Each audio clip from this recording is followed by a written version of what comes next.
Totoka nei talanoa ni Wolasinga o ia me bakarto mai. Talanoa takatuka ni weekenda nei laulau na Delisea sa mai voto ki ngoi tinika ono na miniti me 5 na kaloko e kavitiko ni moni tiende dai ni katinika vitu ni singa ni volo July. Wakanuni bena katiko ani daronga da manda na matai ni wase. Matai ni wase ni rongo mai val ni songo. Matai tunga ni tukutuku ndo na visureti raramba tiko. Mai virto na mani songo ni LDS San Francisco Second Fijian Branch. Tambana wakaviti na LDS na songo lotu na Latter Day Saints na nortu visureti tiko membaleta na nortu konferendi na muni madhango yango na wakaidhuru tiko na Cultural Day na singa wakaroa isarangango na ikarua sanga bulu karua ni singa tiko na tini karua na kaloko na singa levu kina wana kaloko na kavi na wakaidhuru tiko na Shoreview Park 950 Ocean View Avenue, San Mateo. Senga nindo na kai somi, ningoleani wakasinga levu se wakakavi me wakane na ndona ngona balavu na wakaidhuru tiko kina na songongo wakarita ki tiko kina na meke so mai na vei matanitu ka ndakila ni tiko kethe mai na nondabonola mani witi cultural show, authentic cuisine, ethnic dance wakarita ki talitunga so na dhaka ni linga kena vei kataliso na wakasinga levu wakakavi wakaruta ki tiko senga ni somi na kelkeli motokai so ersata tiko mai, wakadhava beka na parking, wakadhava isomi ni dhuru se senga, ia senga ni ndona kai somi, ngoi lebutu na bono eroni na kiali tukina na motoka, tiko nga na parking lot, wakatalanga kina na matini ngoni sala, ka lebutu, ngalala lebutu, bikamni na taronga tiko mai se wakadhava na parking ke na idhuru.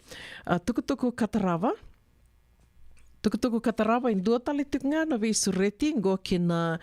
dua tali nga na visureti kina Island Night Santa Rosa Netball Club Island Night na wakaidhuru tiko na wakarawai saranga mai ngo na karua sanga bulu kadhio ni singa wakarawai ni madha katumai karua sanga bulu kadhio ni singa ni bulu July na wakaidhuru tiko mai na Trade Winds mai Lami 8210 Old Redwood Highway Kotati. Andola tiko na katumba na wana kaloko na kavi na idhuru ya rua sangabulu na ndola.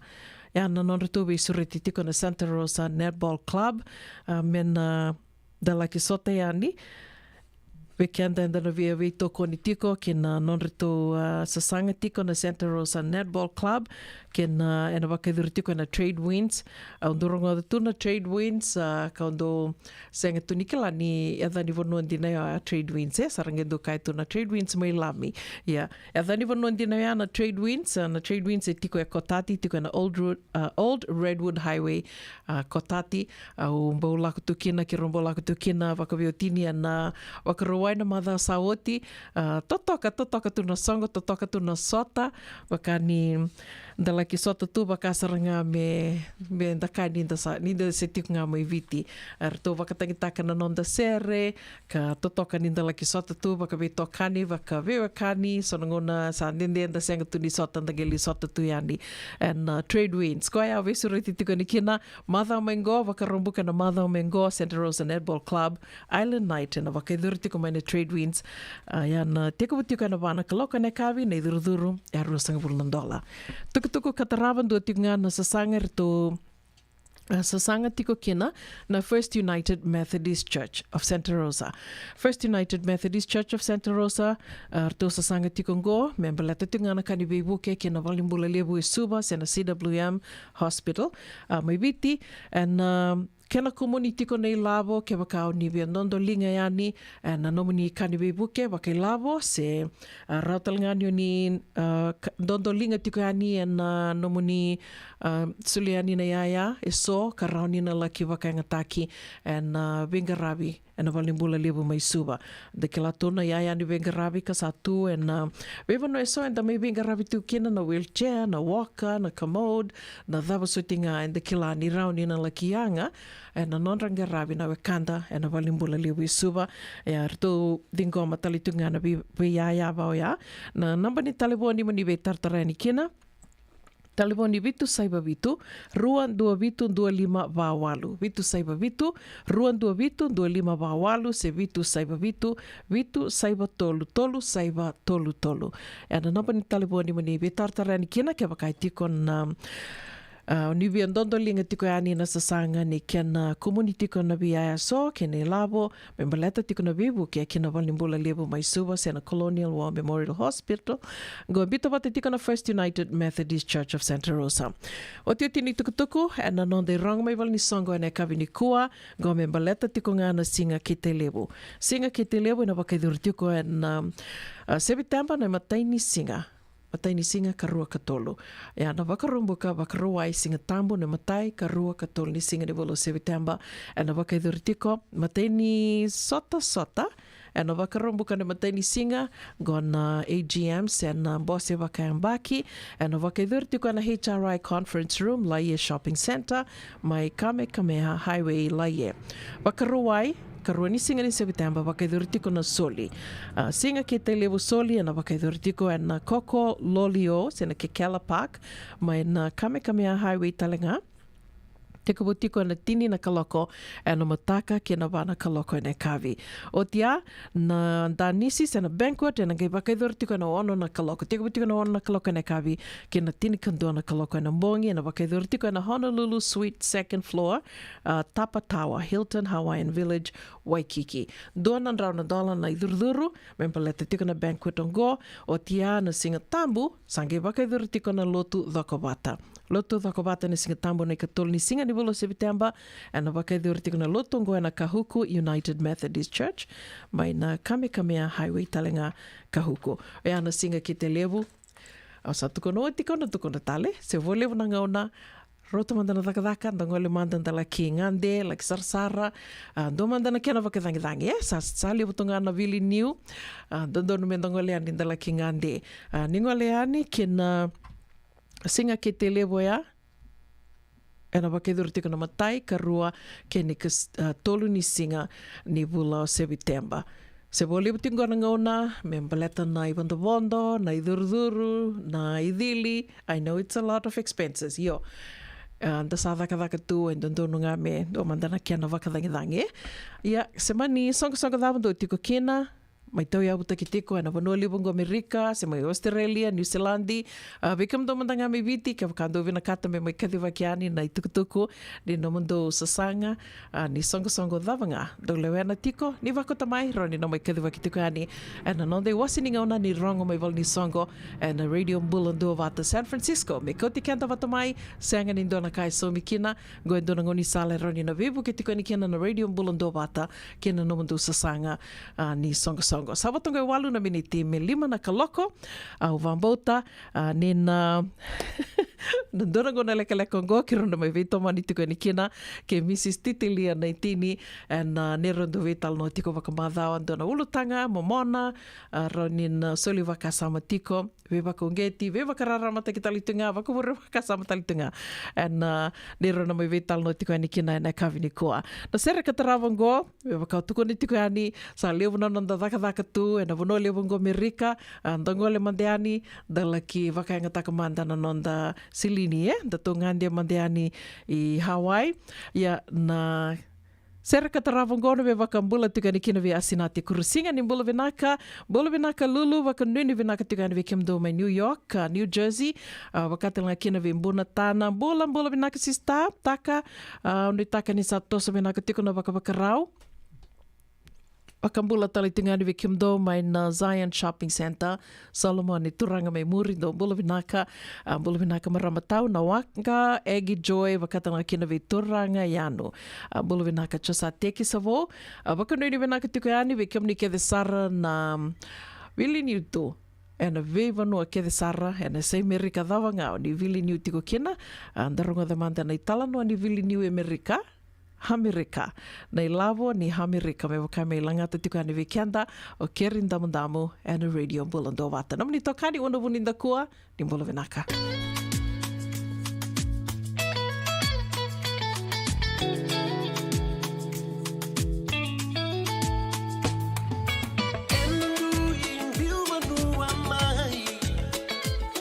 Mula torro da ken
Avalata, Deonangai Velata, and Radio Bulan Duavata. Veitalono te kina na vika membaleta na nondon bula, mai veira na kanandao mai na tambana ni bula so. Nasi, na puniwai. Promoven na bana kaloko na Vika Avenue City, and na veito kone ni Lincoln Heritage Life Insurance. Na kambani ni Life Insurance, kanganiti kanda na kaiviti Amerika. Toki nungu tati kuna hepatitis B. Ya sanga tuni bakilau ko endo na ka. Mea dhavo ningele itaura na hepatitis B test na madhau sawa. Asama ni lidhula ni tataro ni hepatitis B. Karato sana tangu makikina na neto matubabali mana matirero bakyo. Sakabi bikina manile indike bikator na hepatitis B test. Witartar mai kina taliboni 527 ono bituba 5883 sesikovana www.sfhepbfree.org na kena itukutuku matalilai. Nada mo sarama da mebuli kina dono no life insurance policy mai ve Lincoln Heritage. Sinang ayaw sa nagkakil nito ta nagkatil kabitu ni akostita na 2022 o sangir ta kasarabiri ni tauna. Nagkabi nga ya kinamagal siya nga ya sala ko mana check. Sangat tali ni biara, sangat sarangan ni biara paling lain. In time sarangan mai. So ang kaliwara ka tala tunda wala ko. Kubertungko. Kau saya lo buat bengo kamu bilang tak. Nakambani bilang kang gua na heritage link. Ni. Mau na bilang sarangan sangat tali itu nak kaya. Pakatar tutu na kena. Baka na kena pepo wog ni tuta. Kami so mi. Nakilaw kena timber na vaka. Iseng tubi kena ilabul liwaya. Minta samu kina kisi na mani marong kina ngona mojuri paling bula kaki na kar taka kondo na insuang. Baya sarangan na muna. The Lincoln Heritage Life Insurance dodo nga so mo na claim na lo manirusang bulu ka banewa. Kaya sa ruwan ang baki o tinapolisi gaya na lenga di ko na beba siya waray. Dawi mati sa siya nga. Raw sarana baka fo mo na telefoni. Text mai kina mas saiva walu bandua tolu 85 na kena itutu matalilay. Radio Bulan Duavata me kauti kenda vata mai San Francisco ki burubura sema mai ngai wase yani.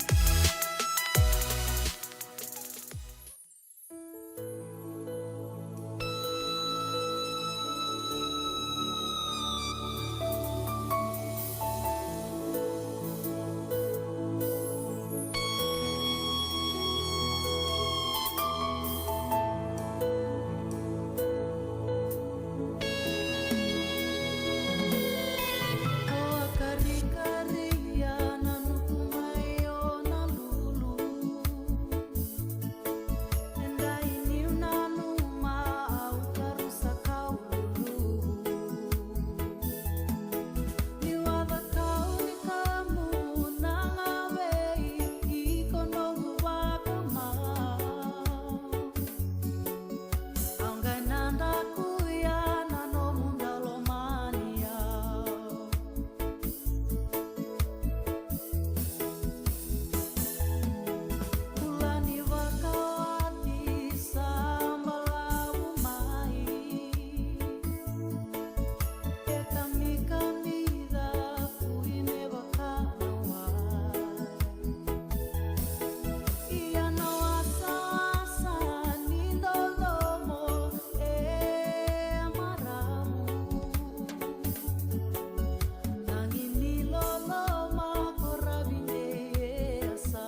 You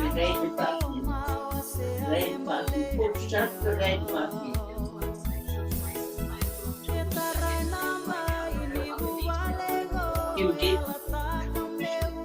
not want to. Would play or here. It's off. Thank you. Starlight. Hello?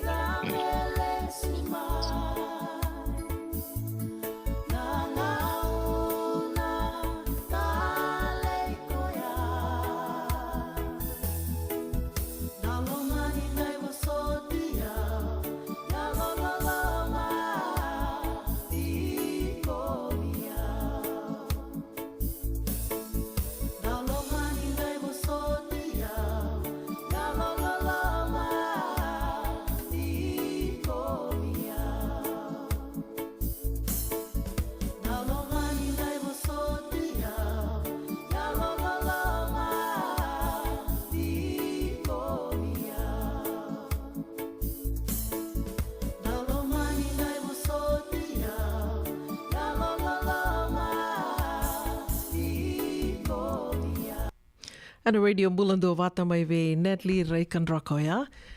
Dan sere ka kilani a tali taki sarva ka lewu se tali taki tunga. Sa mai sifito kina gona 5 and tini na miniti. Beba kawa pakarita ka tukania. Kira na mai vital no tukani ke Mrs. Titilia na tini. Nero do vital noa and vital noa and vea kavi ni moniti. And ve ulutanga i soka, ki rona numa, ni na vebu ki sarva ka levu, ni na soliva ka sama, de rau ni ki rau veva ka raramata ki tuyani e na sona singa, se ki rau veva ka ungeti tuyani ana usu tu levu ni ne rondo mai vital no tiko yani,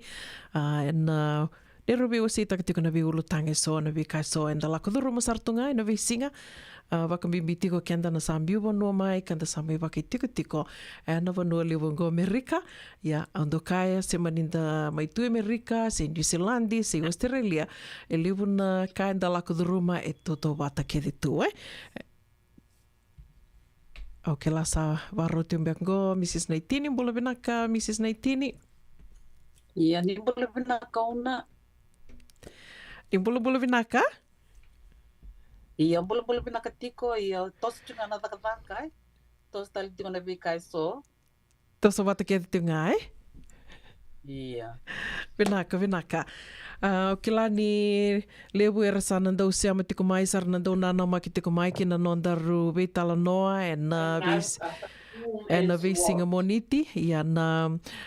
ni na rida tiko mengori ni o waka vinaka tiko mandangave Mrs. Naitini e na nona loma soli ke la ni oso tiko makadakadaka na ngona sarangango ia satu bakarau bangalala tiki koe mai na vida na miniti ngo me ki rome vital no mandanga yani ki rome tomana tiko na ni rubi tala no tiko na ni rulu tan ki rome vital no tiko mai kina na madha sauti Mrs. Naitini ke la ni oni sana kilei koe tiko sa roni kango sa kalima mbeka ni madhawa ni rome vital no tiko yani ia na lima na madhawa ya vengona kede ki rome tiko vital no kena ndo ki rikoe me wakamadhala tiko koe yani ko kila ni sana rirai ni to rikoe tiko ni sana kile koe vinaka tiko sa lima na madhawa ni nero wakavikila i teki ki ro tiko yani na nero porokaramu Mrs. Naitini roni wakambula madanga avi ira na singe sema vau tiko mai na kavinikua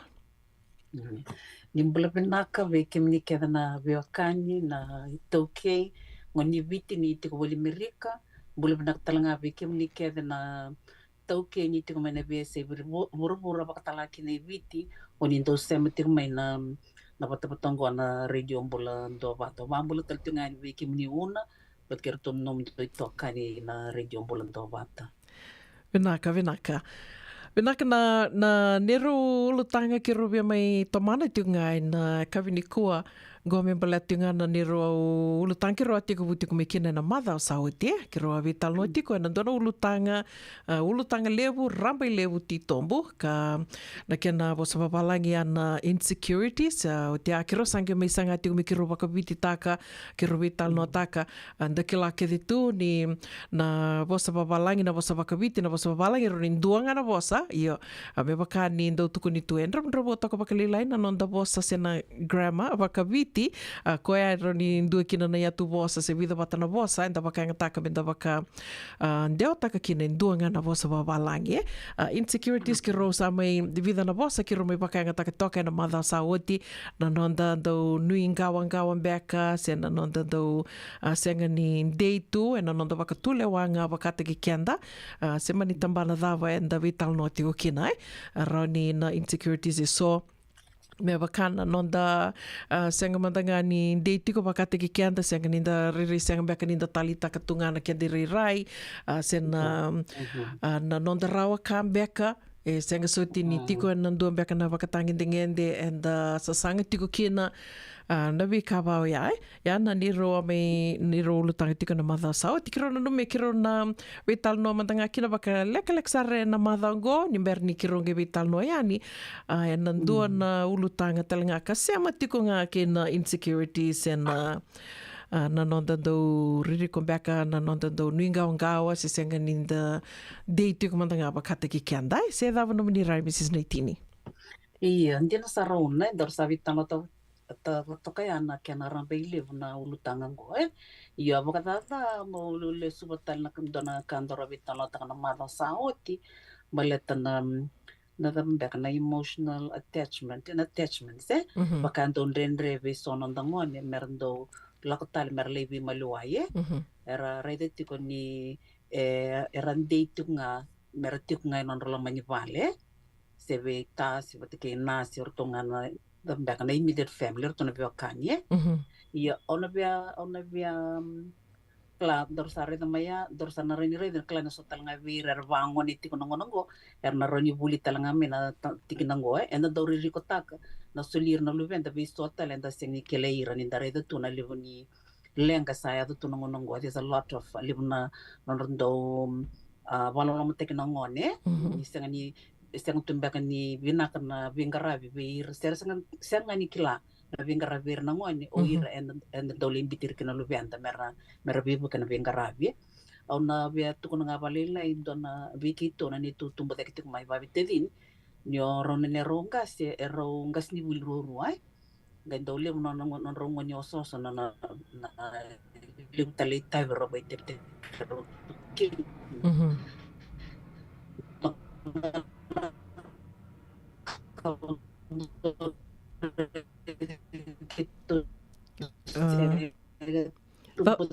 Vosota Mrs. Naitini kita ngana buli magai singa baro yan sere kisakeli nan ni rongo diao ya sangir rongo kem ningo. Can you hear me? Iya. Ni rongo diao Iya. Okay, don okay tirnya begitu kana sana ya nanon do rani mendambimbi mendalaku mendalibi maluaye being able to mix around with other people nambe kana kan bosus tek papalani don kanto ta kapikito ni sikit sa ngana lang ito serek ngana buli sakeli tuna na tukai kito ng boy kito ando susumay na sana vin nito bombo na tinangui motoriki kalau kito ulak sarme bono ya may lawe sa wala tok nga o may bitye ya bono kito dombiu kin kito siangone gato serik nga na buli sar daw kele mo tukai kito nito bombo kito daw kawin na korn kito doli tukina o ya daw tok nga pakilibot kina bongo erna nunguni so na nungunana ba tikirikibita din orto na tangani orto dombiu be nito tukai kito andali detti ko yana sereki eli busarna kandali bulida enda ba bulida no detti na koro enda koi vikau enda koi waitui enda bang takutuki nandango enda bulida talngaki na nondambul ni be maluaye yambe ka sonaka sando da katu au kilani kito rara kinveao na nongumbula I can adapt very easily Nyumbi na dona bonobo se ulak dona bonobo orin lak ngamay o bangara na kamo orin ita kawai me bakam tanga na may tobi ke Amerika sindo itu kuna be ulak nga nung ke kel tanga meke au lak nga o lak na DMV o sa kilana mo itu kino tarang verto eta ka bada be ta kanu ID klau sabe may tiko na bonongo so they explained it to me au lak nang bangi o na katmunta lam don ko bank account what can I do na ta mo ta kam ya ni rara ngone be na lak ko na taro what ke nang bule be maluaye Kwambeka ya uno kila mendo ba mato te kirkina luvenda. Errando ka merabi maluaye. Do tala na ya sana uno do reida no kutumeda kitiko mai. O tina ko do kote o limna songo no loka kin ni se ngoni. au la ko to no bi tagging along ondo ko ne libna songre tikino ira tambat kitinango erbuli bata stena lotu mata lotu au sa buli de tikina mondo re na kara ta cabo au na rin tikangi sal ke sono ngan so talatina ko tamne luber kem nangi to ngai kya do ni wotina non ra songa beka ni unuti se pa singa lewe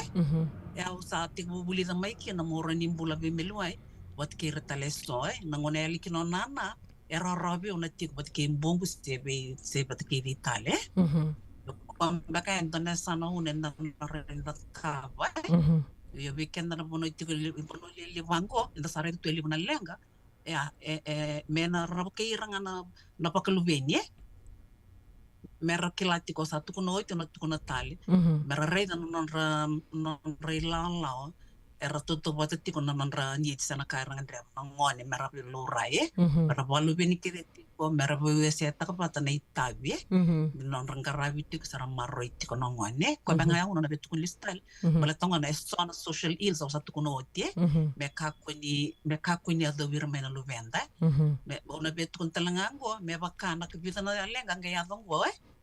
eruna ngoni bekentonge California arau lenga ndo mbeka mbatin kawan o sinkela ngone le kandua dage kindala ndo sa lenga ni kokuna kona ngone kando sinkela lenga bada class arnge pa taro edava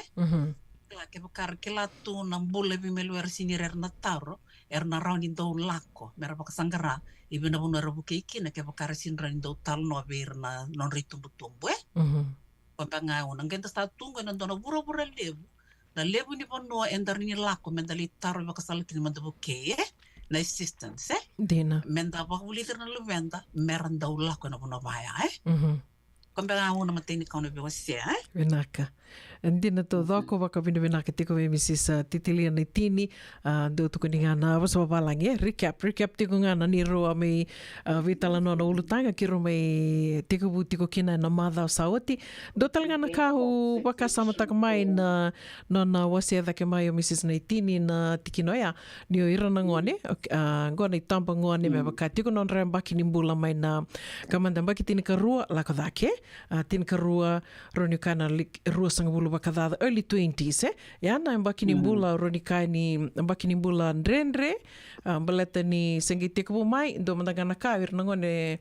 erasena sangati ko mandanga merkileira bakatekira ilibuna ka sa vi sona yango vi sona tu bakini bakasama they still trying to discover themselves yo otia ke bakai senga ni na todo ko tikumbeka na mbula vale en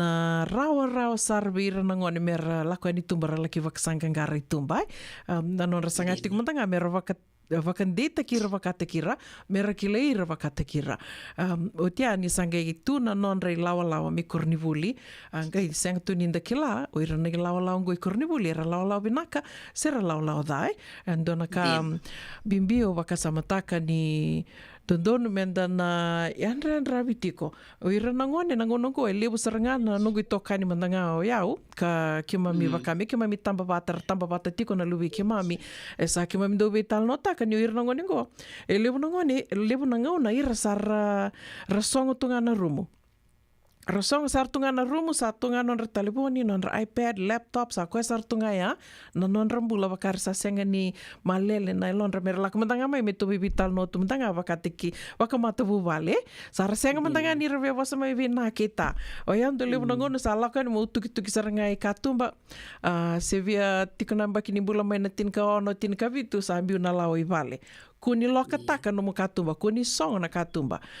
me song kino go katumba nge vai do talngana ka na bole lebu se na rendre to no mai sotava tiko na tumbu na vono lebu bango o to kone tiko na vono lebu bango maleteni I'm sure it's the same Australia i New Zealand i talenga ni o ira nangone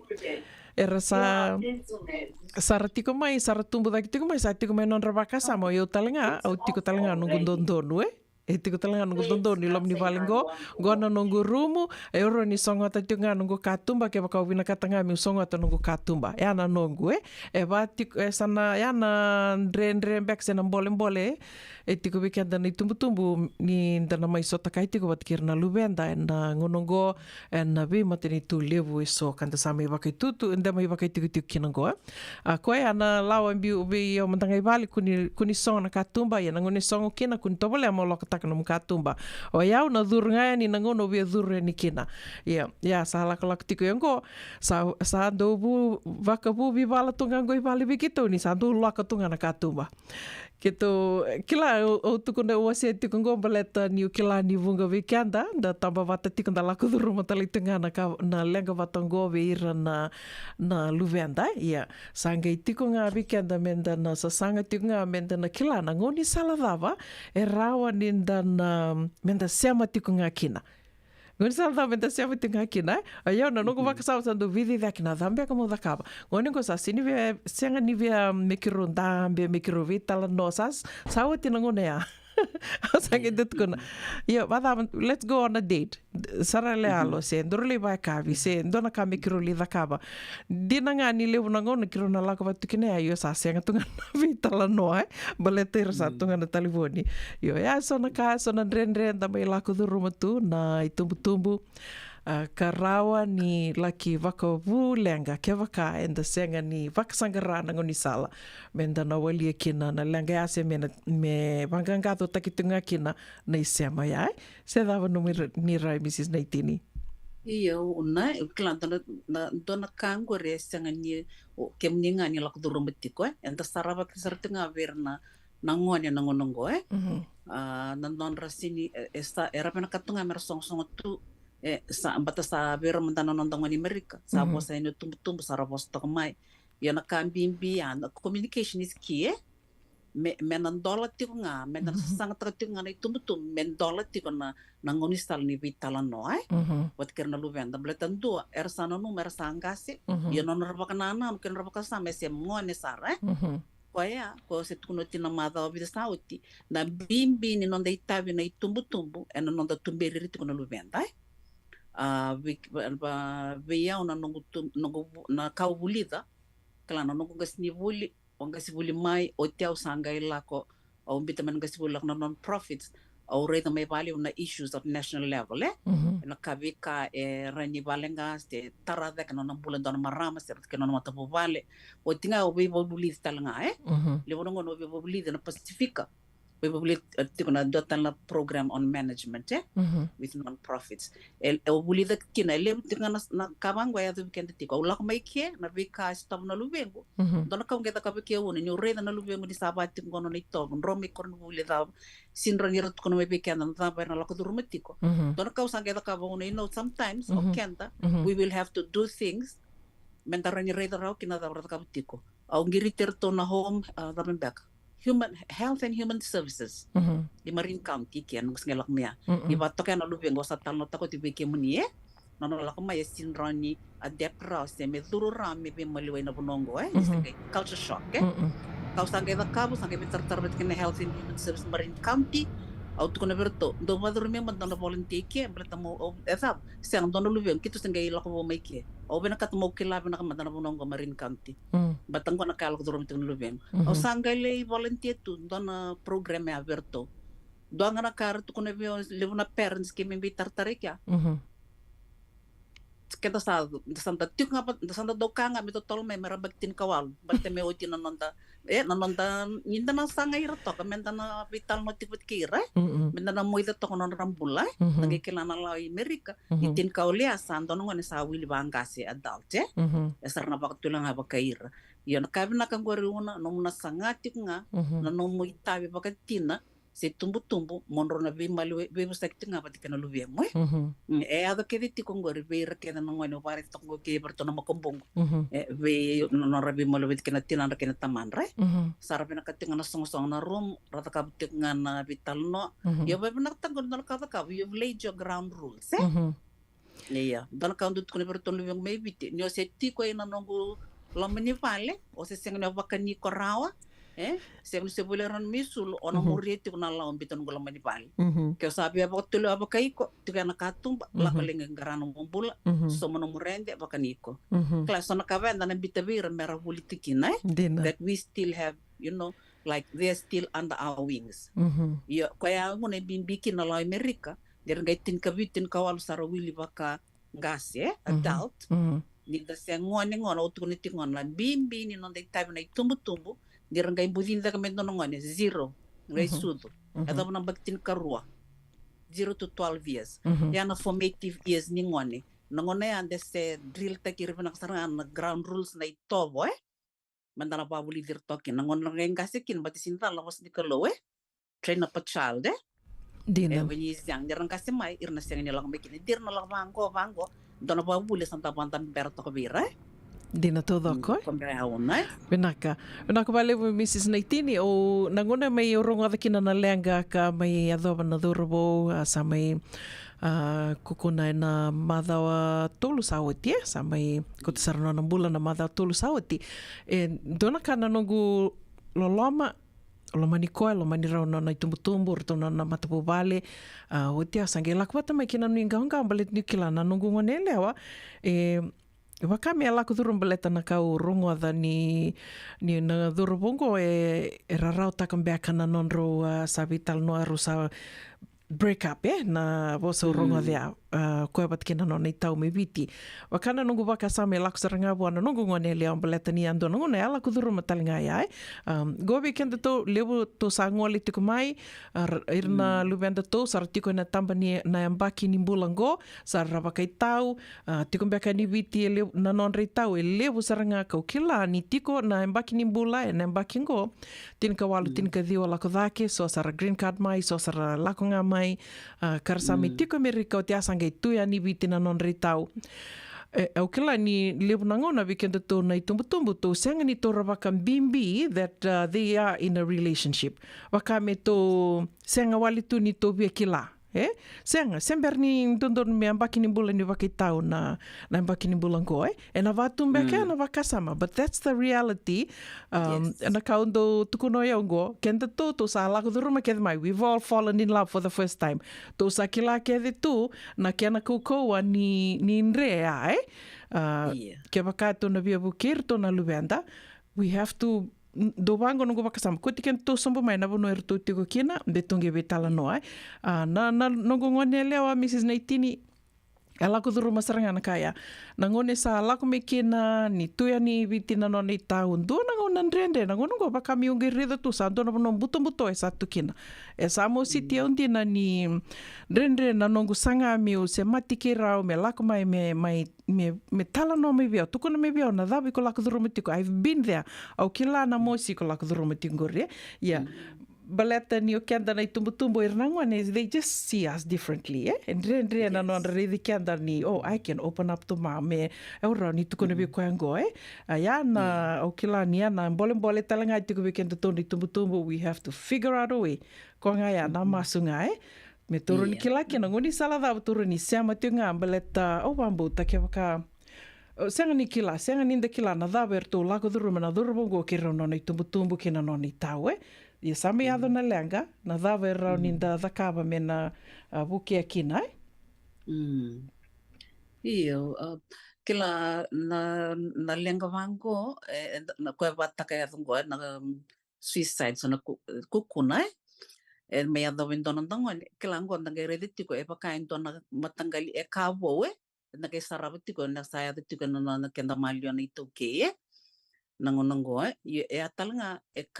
tukuna tiko be kenda na tumbu me venda vesta utaka na wale ni nonda vingarabi se vitumberi mbeka berna luvenda klani we have to go according to the time but kena nonra na kar sambula kena na luvenda ngonongo na ngoni sala ni vitala no mendan bala butinga kena karuo na be kenda na ituke baka sinran do vital no to it's like a tabu baka tabu tu ngo marutun saraban don it's a myth it's a myth o deka be tambu kinin de busaki ba baka belu ven sona vikang ku ambaleta no nambula indua au na veles talanga una ina nonda uridir tu no luvenda like they are our property. We own them, eh? Yes, sang. Na was Nicolo to Konavango, sang. We are just stewards, we are custodians, eh? Era soli megi pe kendor na luvenda in the Kelana was Nicolo, they are a gift to us, eh? Or na luvenda. Kemambale, o kenda na may susungira vake, menduana tamata tambiani, menayanga in a nona tigobol no ruborongo, eh? Sa community dava, eh? Nindana rani rate to back and tumbutumbu. We don't see them as, oh, he's my child. I'll just tell. Uno to na vikwana kamata kaw. Say, oh, sa osa sinran to na vikwa sang. Mentana bakabuli di rati ko nangono salo ko kina menangon rende ni teenager. Nangor sar do robongon ele mekina. Yan do nangon rende vikenda keda ni tumbutumbu.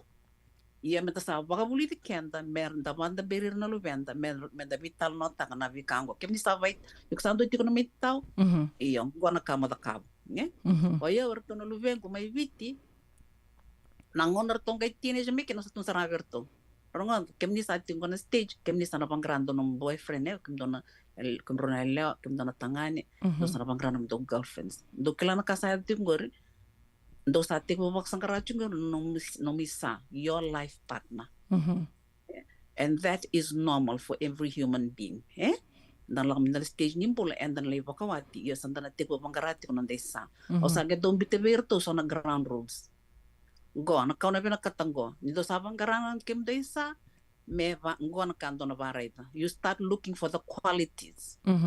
in the person matanggalim marambada ko bina katme tim se turang bada ko bina katme tim list that down o sangay tego bulak na dating o siniba tamburto gor etikin non tambula to go out on a date, eh? Etikin non tambulaya, erna gay da kabatiko, erna kilatiko na kamera da kaba. Date with the indongo, rhythm my ostiang, go sini maramang no kais sangan ni kero ni kau binakata, eh? So kenda sa tipo bakabuli dir na luwe, der gay teenage met san tipo bakabuli dir go na pono erna lila koba. Away binakata kana no do pamatu tikirton luwe, baraton do tukuna via, ni dona kaya lenga, tell me, eh? Quando tu vertu se kalle saranga uno tu no lubi ngar tondo tangi chiko bentono ngone tangi tiko ono tu kono ni ba ke sin tu kono me biona kaelenga ono sin ta ka ka you have to speak to me wasa mai be tu kono be what's wrong with you arto satik bo babuli ni reto sengon merto tu kono mai naka expressing themselves kana bosa be ka panlang ya already berto no lubi ngo yang saranga Nindon lengar to no stop arto na ti saranga mai be yaw tu ko ni mami I'm going through this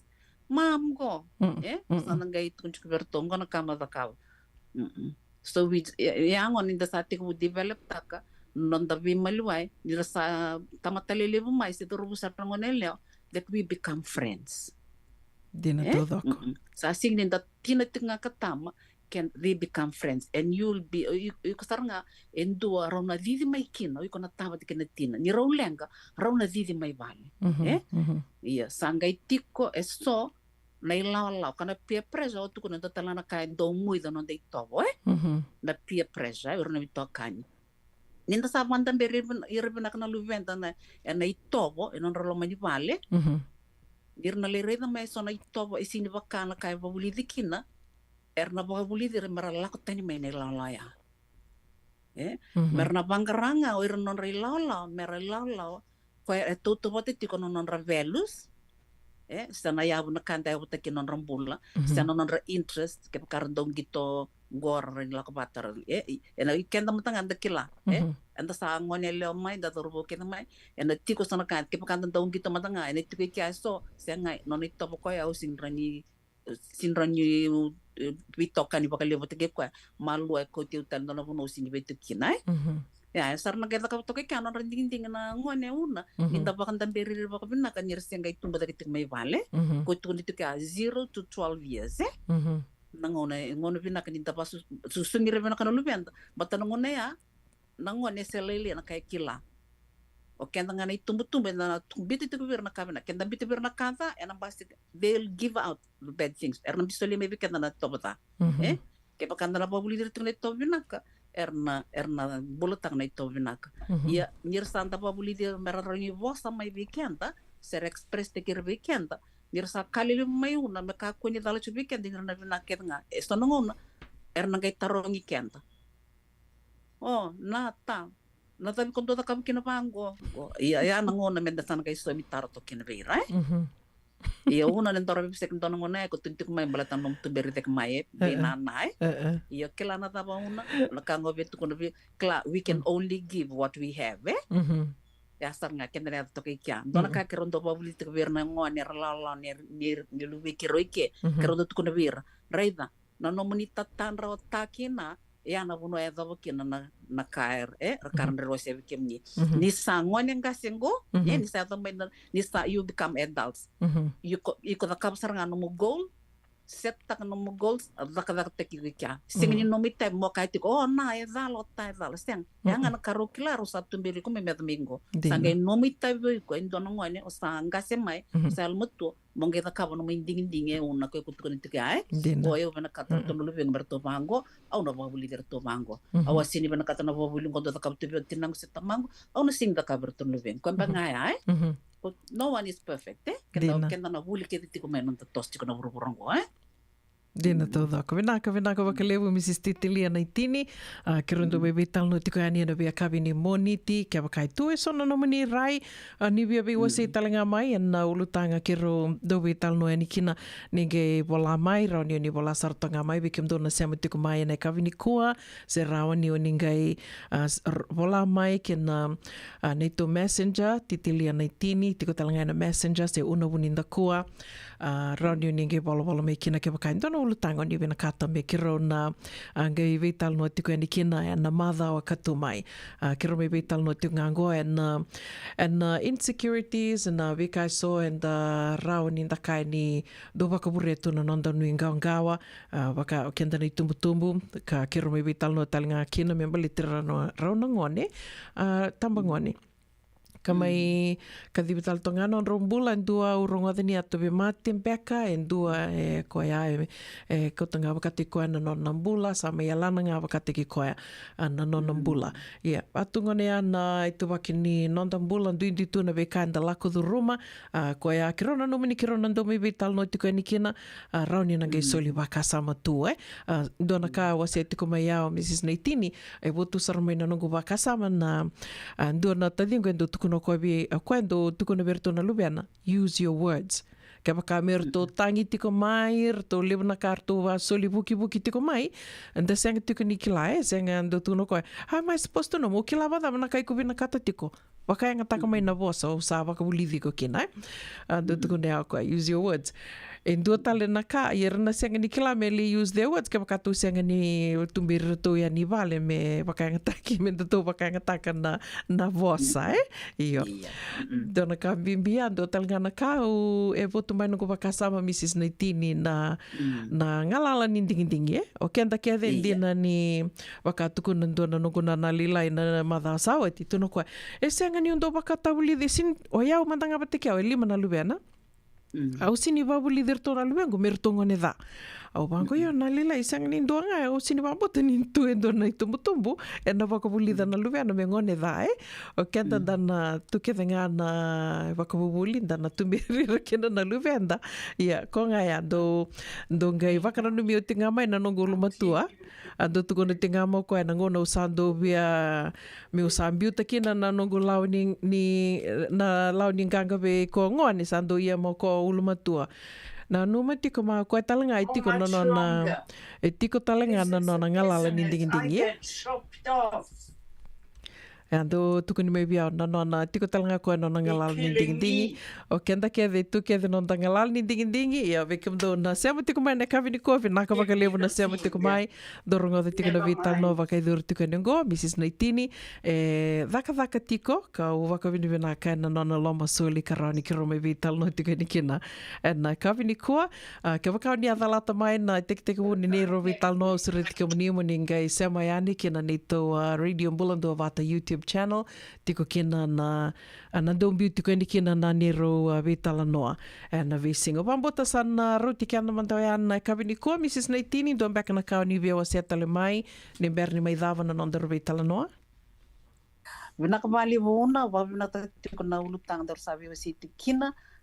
dor nangai toma tiko nga ke pakai li utal na batataro la ko tiko mai verna do baro rong tiko Menaka wakalevu. Mrs. Titelia Naitini, wakatiko i California. Tiko talanga na Facebook, we kiomnio ni na via semayani wao, tumbeka sona kau ni via waka taronga, seo ni vina kata, me kirona ge me vi talno tu ani kina, na via kavi ni moni ti na radio mbulando vata San Francisco, me kau tikenda vata mai, sa watonga itina ka vitu na miniti, me ono na kaloko. Tomani tiko nanda waka ronga sere, na kavi ni kua waka mbula tika ni kina ve, vera marama ni mbula vinaka na sema tiko mai mbula vinaka Mel's, waka nuni vinaka tiko ani vi kimdo mai na city, wakata lang kina vi Andi Vani na Vurai ni bula vinaka marama nei tā sai ni mili turanga malawa kula waka nuni vinaka tukana vi kimdona vi tinani mai Sacramento wakatanga kina vi Christiana Lave vinaka wakalevu na sema tiko mai na kavini kua mai na stage 1 Cunningham we wakambula talitingani vi tawa i tasavu ni bula vinaka sista santende wakambula talitingani vi maraya kai suba bula vinaka tau wakanuni vinaka tukayani Louis koroi tui the county bula vinaka Louis vinaka na sema tiko mai na kavini kua Bill Sau vinaka wakalevu na sema tiko mai litea koe mai mbole ni bula vinaka Ana Kalau vinaka na sema tiko mai na kavini kua bula vinaka ne mua wakanuni vinaka tukani Maritha Koritamana mai na Divine mai Santa Rosa wakanuni vinaka tukani Vikimdo and Divine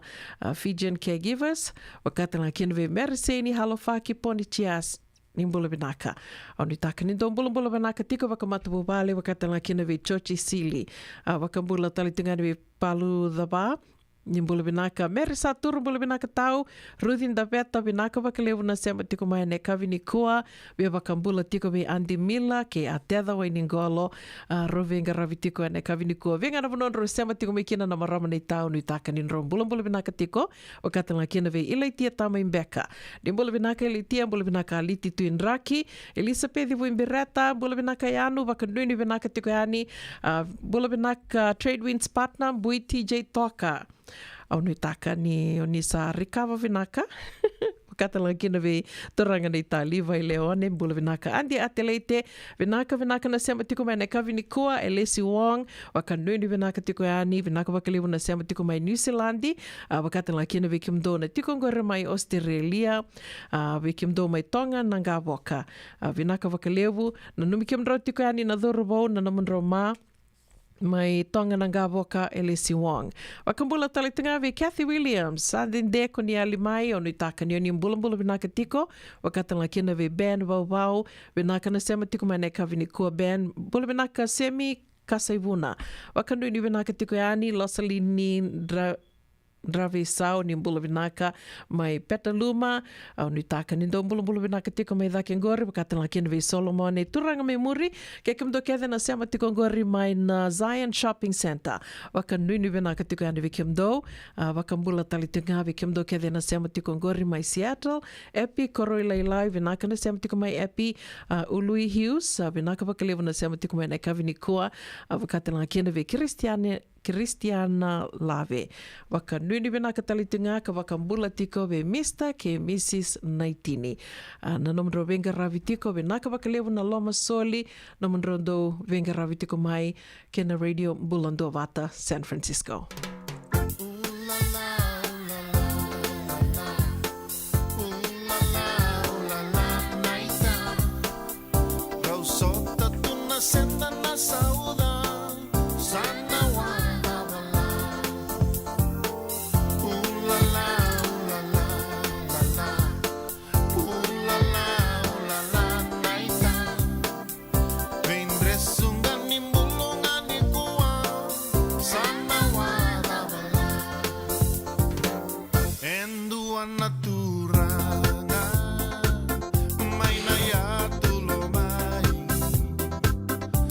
Sotto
Nungu chisu nungu banua.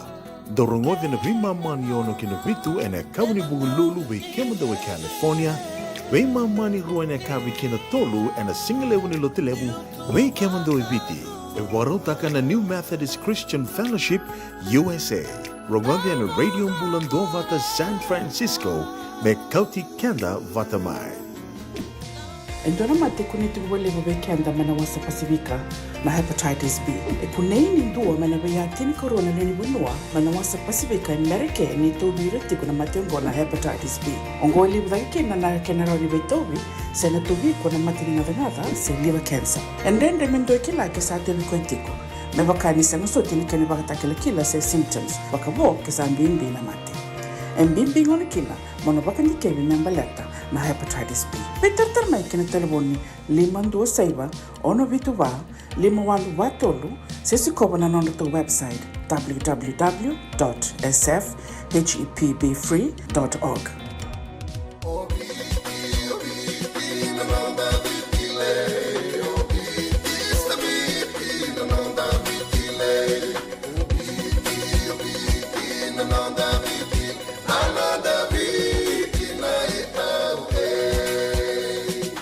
Nonda viti ke ngasini vuli paulangereki rungodi ena 5 na kaloko ena kabini lotule ve kemundo e Amerika tini karuana kaloko ena singale vuli bakaromboka ve kemundo mai viti ena radio mbula tua vata San Francisco me kauti kenda vata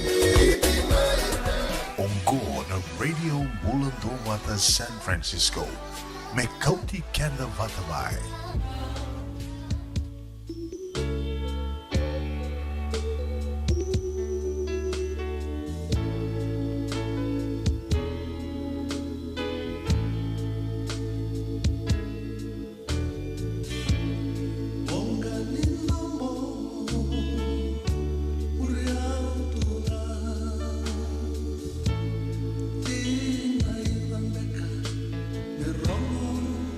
Alemán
Ia ni talanoni wongani domo ya mai vertona kambu nindela kander toma e veva kamaro takituka ni kina vikanda na kavi ni moni tiendendai katini kavitu ni singa ni volo chulai tu siti tiko vikim domo nonda wakanui ni vina katika ni vikim ni se vingana vono ni sema tiko mai kina se vurvura dava o ni sema tiko mai kina vinaka na sema tiko mai keritunga kisani sema ramai keroni ninge wasia toka ngayani na noto wata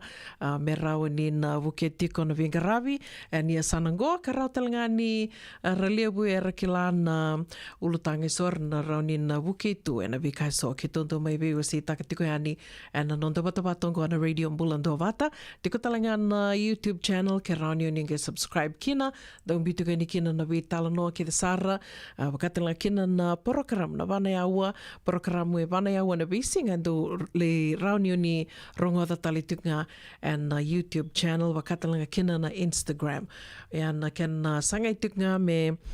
apakatite tiko yani na Vingaravi and Tomba Lebungo San Francisco and a radio Mbulando Vata San Francisco me kauti kanda vatamai. Waka bina katiko yani vikimni ke sara na sawa ke tavi tiko mai and VCCV ka wakaiduri tiko ngoa na nonda bata wani vola tinga mai se vena vano ni sema tiko mai kina kero na biti tiko na idhamuni kina kato wakarutaki me maleta tiko na idhobi ilabonganga Lavo ni Merika e lavo kamikamida. Ya, me waka me langa takatiko ani, sera takatiko ani o kerinda vundamu, mai rungo di tiko ani na radio Mbulando Vata, ia rauni na nomuni tiko na lavo ni Merika, lavo ami amida. Ke waka esa nandonu i kiamni tiko na mandingi, bi tiko na idhamuni na kato wakarutaki, na kangangan drevi moni na dakabo ya, ni mbitanga mai, ni walanga mai, se vena vanua o ni seama tiko mai kina. Ni na reida tiko mai, na nonda bata ngora radio Mbulando Vata na madhao sawoti o wambota na kavimbeka ni wakarawai. Ambito tiko ya ni o tupe ndo na ngana video leka na nona wabu ki toka ngana nona esani vale erto tiko aruwa kai tiko ya na City Level San Francisco. Mani tambaka toka mokoe waka muria toka ya ni ndo na motoka ka senga ni ndo enri bataka tiko ya sa tostunga wakatagi ko ya na motokai. Ko ya ndo tuko ni tiko ya ni nabonongo na mi tiko ya ni kinongo na studio ni Radio Mbulando Vata.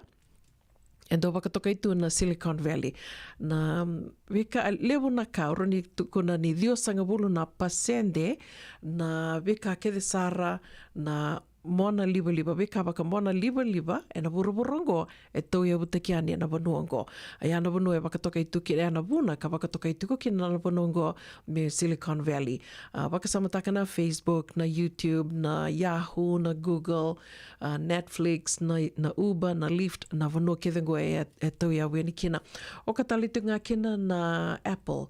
ia na vanua kethengo ia. Toka nga na mona liba se ke wakao ni na reida do vital no taki na AI na Artificial Intelligence. Tiko nga na vital no ya se na ulutanga ya. O waka samataka liustale na vida na madhao sawati. O warongo da tiko na itukutuku ni Dona turangango Elon Musk. Okay la, vikim nina do wakamuria tu na itukutuku membaleta na vikai na itostoso ni bona liva se na technology na via se vurvura. Elon Musk na turanga ka nona ka tau ia butako koea na Tesla, na motoka liva na Tesla. Yeah. Dona katalanga na turangango in do tani eronu kan do tani na buku itu wana turangango ka libusar na kai to yabu tako koya ka na Artificial Intelligence sangai tukunitiko na itukutuku ko warunga da tongo na madha sa madha vida tingo na kena no warunga da witi mai na itukutuku ngo nge na numa talema na no gore tiko na video kan bite tiko ya tupe ni avango na kena itukutuku na turangango Elon Musk ni koya aka bulia talenga koya na tiko ni na implants na implants ngo na brain implants ngo na waka samataka tiko na dhambe koroni waka ngataka mi waka toto wata taka kinai na the brain implants na dhana na Neuralink ngo na brain implants na Wakatok nga kila do lebu na ngona da sa rida tu na kena videos and da rida na kena ai tambang beka na kena italnoa ni rando bito tu na Facebook sa na YouTube. Wakatok nga na do na buoni kau lilai do saranga na buoni kau na peel. Koya na the brain implants sangay tukunitiko ni sa wakandonu ya na FDA. Na wakandonu ya na FDA ngona tambana kando wakandonu ya na kakana ke na weni mate me sa wakandonu se wakatarai me sangai biumai ki na Leoni Vanua se me wakangatakan na Leoni Vanua Food and Drug Administration na Vanua lebongo Amerika ni sa wakandonu na brain implants ngo se na Neuralink kambulia Elon Musk membiu na nontangabo ko boka beira kara binakata rasa wakasamata whether you like it or not, so vikanda, so era tu na buru-buru era vina kata tu me na mbiu na non rangava ko boka na brain implants go ko ya baka sange baka tarai me baka ngataki vira kata vira tiko na manu soni sen Parkinson's disease. Yan waka na usu tu ni kia na mbuli mai na brain implants ko me bukia na mate o ya na mate rua ya ngo e rua matanga na mate cengi ni kilai na ve matangali mate tali so e rauni na ge waka ngata kikina but it was approved mai na FDA na brain implants o ya me waka ngata ki ve ira kara tu vira tiko na manu soni sen Parkinson's disease epilepsy sen Parkinson's disease yo sangi tukuni tingona ni lebu era sabi na kata ra waka taronga tiko ani so mantanga waka samantango ni so era sa so matu nei labu lebu so ra so marautu yani ni sember ningai wakandonu e mai na FDA karasanga mantanga ni tu virtu na mati rongo na manu so ni sen Parkinson's disease era sa so marautu yani na non rabina kata me na biu ina non rangaba ko boka na the brain implant me rawa ni ratukunuira ni na totolo na non rabakasama ni rawa ni na kila na dava semberniado e vatiko ya na non rabakasama iso ya sa wakandonu ya mai na wakandonu ya na isongo ngo na FDA me sa wakanga taki to sa batiko kina ngauna na dava ki rondo mai wase tiko ni kina na vika vango and Radio Bulando Vata matai baleta ni ki rotiko sarangani ngo tiko ni na studio ni Radio Bulando Vata e na vanua sarangai rambuli ke tiko ni kina na vika vango au ni takatiko ni ndona singango and na rauni na le sarsara na Google Complex ngo senge kabo ni ndarida ni wakatu ni ndarida ni na nonreto campus na Google campus na kabo e wakanga enda sarayale alu tu wakanda sarava tu endo na yale alu na wakana spaceship e watu ya na imbuli ni vanua ka sena campus vo ni Google o wakanu ni tiko ni na vetartar mai na nungu tokani maramanasi rose balsa na turanga na watina e dhaka tiko ikia sa tuko ni tiko moko kai ndona singa gondor ngeli sarsar kina au sa wakanu ni tiko ni rawa ni na le live mai kina se mendali sarava mandanga na vivo no eso e wakatarai menda na le sarsar kina koya wakanu ni tiko ni nandona singa gotu na le sarsar wate tiko yani and Google Complex vo sivatongo na ono e na walu no beniti wakanu ni vinaka tiko yani saving ana vano ni sema tiko mai kina ena kavi ni ko ni taka ni mbula vinaka tiko ve kimdo mai Ronald Park bula vinaka nei ta na ni se loki wakanu ni vinaka tiko yani ve kimdo wakatala kina ve simeli mbola bula vinaka wakanu ni vinaka tiko yani ve kimdo na ve tamani ve tukani wakatala kina ve Solomon ni turanga mai muri ke kimdo ke ve sara na sema tiko mai ngori and Zion Shopping Center mai tabua wakambula tali tungani ve Karlaini mulia dheva bula vinaka maramanita Elesi Wong vinaka na sema tiko mai nei kavi ni kua wakatala kina ve Luis koro tui the kau vinaka wakalevu Luis bula vinaka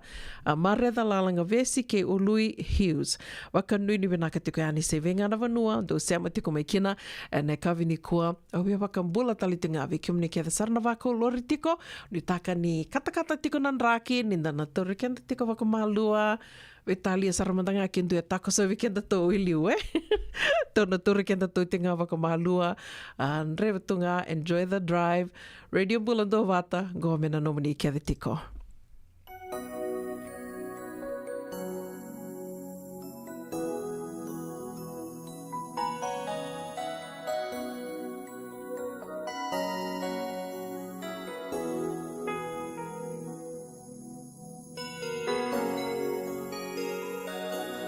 kamu sangole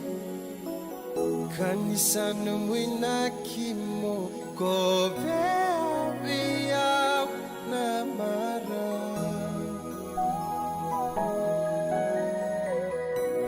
obaka mama su rei kombu na lo mamu memba beisa Nia lungu di batu motor boleka bukuwa ni wakia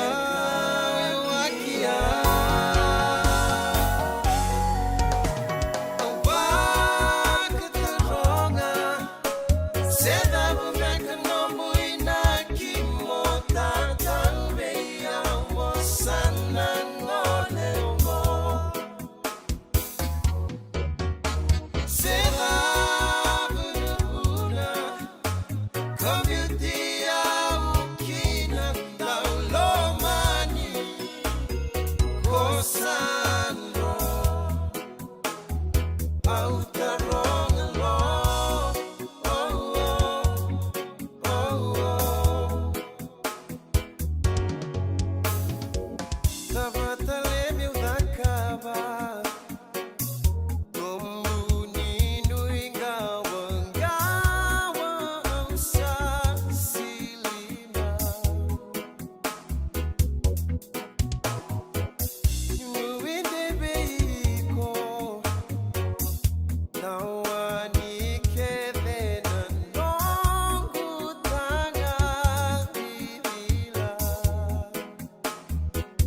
Radio Bulan Dua Vata me kauti kenda vata mai. Mai San Francisco ki burubura. Sema mai ngai wase yani.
Ela radio Bulan Dua Vata.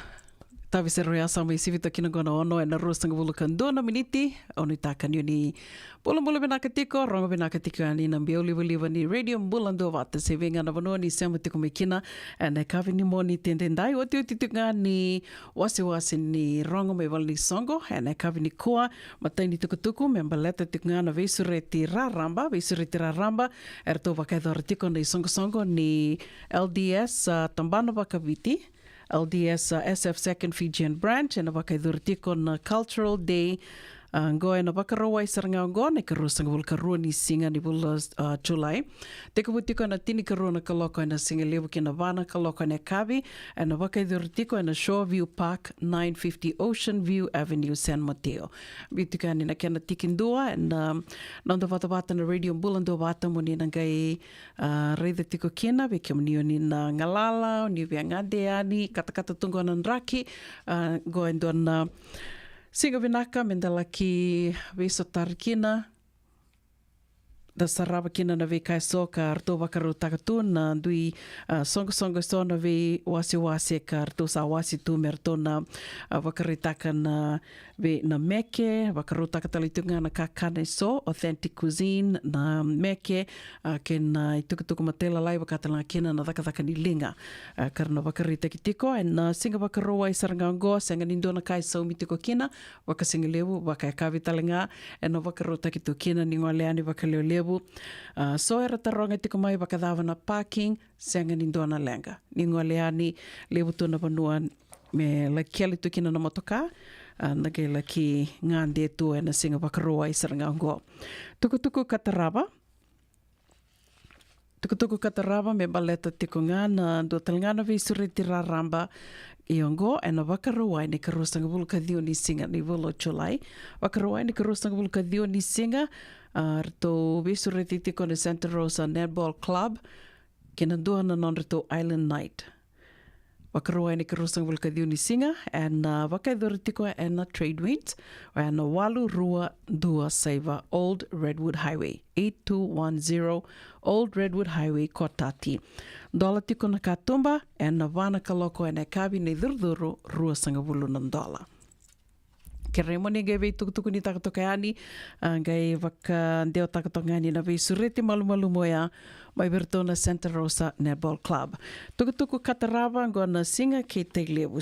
lewu na wakidurtiko ane matai karua katolu ni singa ni bulo September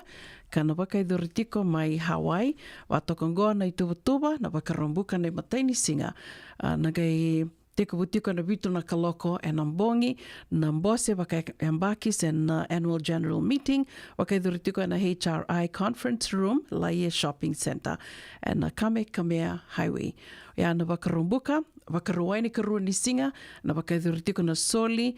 na teko butiko na soli na tini na kaloko na mataka kina wana kaloko na kavi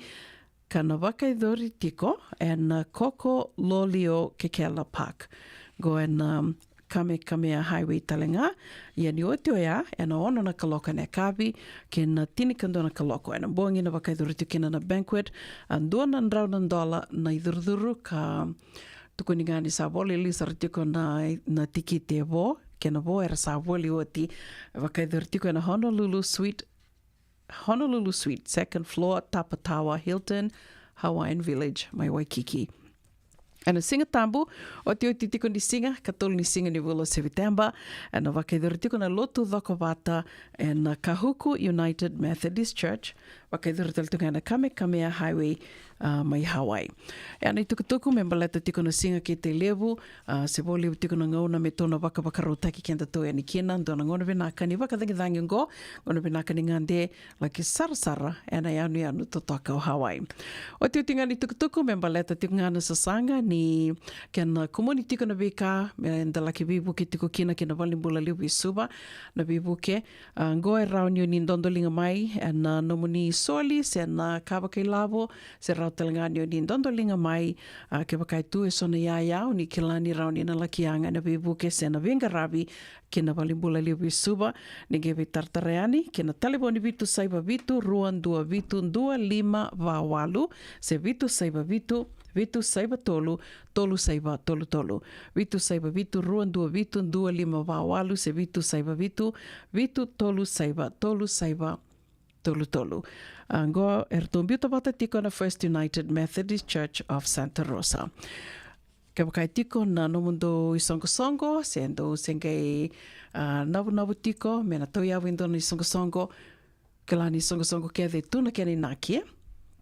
Lebu na inaki and ananda sanga menda na vivu ke tiko se mani songo ni vulioti se na asa se na tikina se koro ando bako tamai na kene tukutuku ni nomdo sasanga se mani vinga na bononi se amatiko mikina Suva no sorry Australia New Zealandia tukuka Tonga Vikimdo and Pono livungo Amerika ni wako tamai na tukutuku dhavanga me mbaleta tiko na nomdo sasanga go endona ngoni sala roni na vivu ki tiko ni kena na radio mbulando bata ena kena laki ena kena kadhi waki tiko yani wakatete tiko yani na kena tukutuku ni wako tanga mai kena radio mbulando bata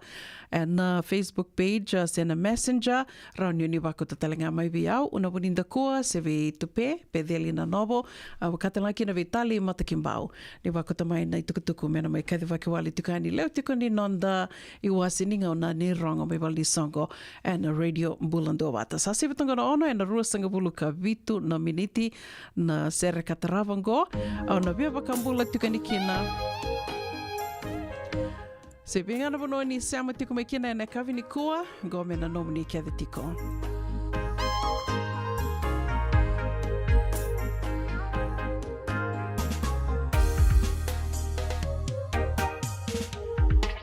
Wakamilei na mangosa nike muito vaki Nikoliri no vakavunga no muana serabi Ngimiana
Ana radio mbulan dua vata mai rongo di tikuana ando moi John Ronrolangi kirton nai lawan dua band. Erau nirtona mai awetal no tikuani ki tu pen ena kavi ni mataka ni ge nana ma ki tu mai kina sa mai voto kina go rosanga bulu ka walu na miniti me vitu na kaloko na serka taravango na veva kambula tikuani kina ve waini kiti koka nimbula mbula binaka wakanduni binaka tikuani be mere ama teka ve binaka vakalevu na sema tiku mai ena kavi ni kua do mbula binaka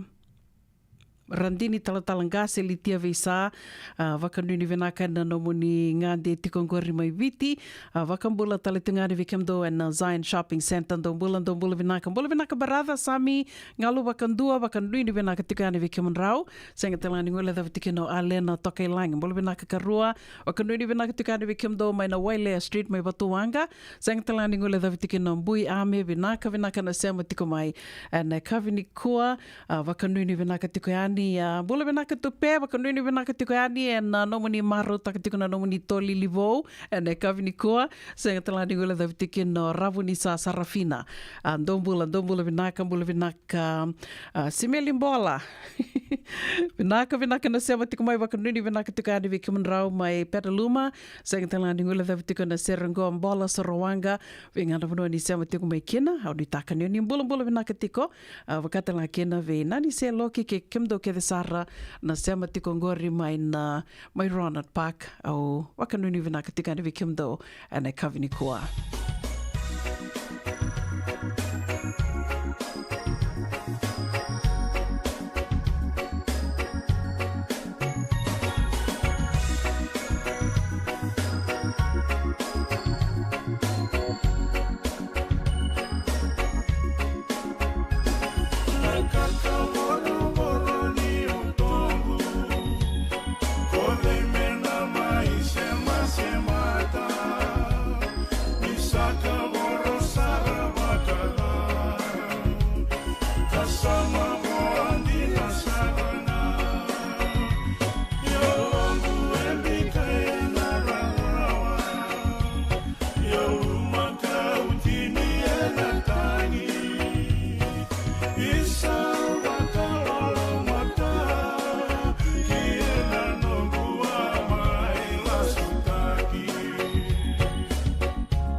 taki manda vakasi sinai sambala vundina ende sengani veirai suwa vake maile wandaru simba musuka sombu ya vinawanisiwa songo ngani marau ne vakatangi ni durumiao auna musuka tunga senga taleve auna mandua suwa vakamalua nikuwa nambongi ni ngunu singa auna musuka tunga senga taleve auna mandua suwa vakamalua nikuwa nambongi ni ngunu singa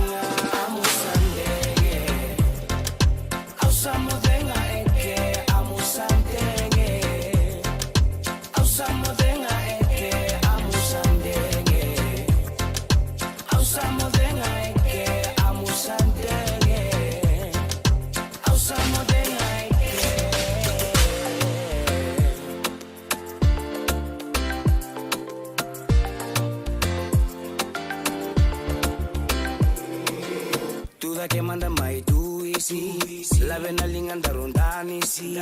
kuatale niko kao ai no musinga ni sudu endai to so mai no mulewa mai tukuna veya uno mulenga masa ati indina lenana amusandenge ndaru mai meke auna musuka tunga senga taleve auna mandua suwa bakamalua nikuwa nambongi ni ngunu singa auna musuka tunga senga taleve auna mandua suwa bakamalua nikuwa nambongi ni ngunu singa amusandenge ausamudenga eke amusandenge ausamudenga eke amusandenge ausamudenga eke amusandenge ausamudenga eke auna musuka tunga senga taleve auna mandua suwa bakamalua nikuwa nambongi ni ngunu singa amusandenge ausamudenga eke amusandenge ausamudenga eke amusandenge ausamudenga eke amusandenge ausamudenga eke amusandenge ausamudenga eke amusandenge ausamudenga eke amusandenge ausamudenga eke amusandenge ausamudenga eke amusandenge. Radio Bulando Vata Mekauti Kenda Vata Mai San Francisco ki Burubura Sema Mai Ngai Waseani.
Temaki